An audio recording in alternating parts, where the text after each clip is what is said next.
Welcome students. My name is Instructor Firefighter Brown, and today the course I'm going to be teaching you is how to properly go through a pack check, and the pack of choice that we're using is a MSA SCBA. That's what we use here at the fire department. For your convenience, we have water fountains in restrooms outside this door to your right. We have an emergency exit either this way or that way. Take your pick. If there is an emergency, we're going to be gathering on the east side parking lot. So, first things first, with our MSA air pack, we have the frame and we have the cylinder. I'm not going to get too deep into the anatomy of the pack. You guys all know that. We're firefighter ones. I'm going to show you more so how to inspect the pack. So, in order to take the cylinder out, we're going to pop this piece here with a quick quarter turn. Pop there, and then this buckle right there, and then we have a dovetail. We're going to slide up and then come back through here. This is a carbon fiber air cylinder. This is breathing air. It is not oxygen. Question? Can you show me what the dovetail is? The dovetail is this right here, and that slides in this groove of the pack here. Does that make sense? Yep. And I will pass the pack along after so we can get hands-on, and that's going to be the hands-on portion of this course. So this holds 4,500 pounds of breathing air, as I said earlier, not oxygen. The fill valve is going to be right here. So slide it in through the dovetail. We're going to make sure every morning when we come in for our shift, we're going to make sure there's no excess debris, any damage, no wear and tear. We want to make sure that our pack is properly ready. This is our lifeline in a fire. So this is absolutely crucial that it's connected properly. So just check the grooves, check that there's no dirt or any abnormalities of the pack. Pop that in there, pop the buckle, and we're ready to go. Now we're going to go into our frame piece. With our frame, we have our two rescue handles here, and then we have our adjusting sliding back piece here. It's kind of preference where you guys like to sit on your back. What I was taught and what I prefer is having it a little bit lower so the weight rides on my hips rather than being tight up on my shoulders and my traps. After a while, that kind of adds to the fatigue factor. So to slide this where you like it, you're going to just pull this in and then this will slide up or down wherever you like it. I go all the way to the bottom. Then we're going to go through our shoulder strap, make sure there's no damage, any fraying, things like that, no knots. Make sure it's all the way loosened on both sides. Put this down for now. Do the same thing on all four straps. Make sure they're all the way loose. And same thing when we're doing pack checks on other trucks. Make sure that a pack is properly ready for service by having these fully elongated. We're going to check our regulator here and make sure this is fully turned to the right. I'll go ahead and turn the pack on now.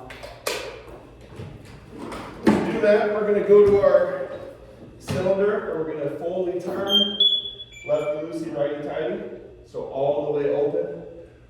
We never want this to be just partially open. Make sure this is fully open, and that's going to turn our pack on. You hear that pack activate. That's the battery portion, the electric portion turning on. And we want to make sure that we have at least 4,500 pounds of pressure, so 4,500 PSI, which is indicated right here in that green zone. If it's any lower than that, personally, I would fill it up, even if it's 4,400 pounds of pressure. I want to make sure this is fully topped off. This is our lifeline, so make sure that it's, we're getting every single ounce of air that we can get. So we hear that activate. That means our pass device here is going to turn on. And we have a couple different features here. We want to just kind of go through the pass to make sure that everything's properly working. So right here is going to be our battery. It's going to be indicated by those dials there. If we want to go to our thermal imaging camera, we can just hold these green dials, or buttons rather. And we have multiple features. Just kind of click through those and make sure they're all working. And to get out of there, just hold the same thing, hold the green. Now we want to check our pass device, which we know our pass device is going to be activated if there's a motionless, any lack of activity for 20 to 30 seconds. That's what's going to set off that pass, but for sake of time, we'll set it off quick. Hold the red. Make sure it's going through. Click it twice. So we're shutting our bottle off, we want to check our HUD, our heads-up display. That is going to be on the inside of our face piece. We have these green lights here. So if there's 4 green lights, that means there's 75 to 100% of our air left. 3 green lights is 75 to 50, and then so on and so forth. 0 to, there's our pass device went off. So 0 to 25 would be 1 green light, 25 to 50, 2 green lights, so on. So we're going to shut our pack off now. There goes my mask. And we're going to slowly bleed the air out. We want to make sure that those lights are synchronous with the amount of air left. So just kind of crack this seal. And then we're watching the lights here. We're watching the lights here, and then watching our dial here.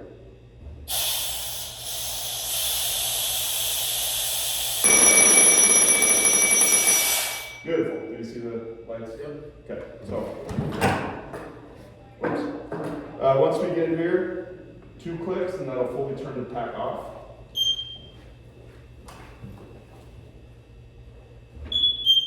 Okay, that is pretty much our daily inspection of the pack.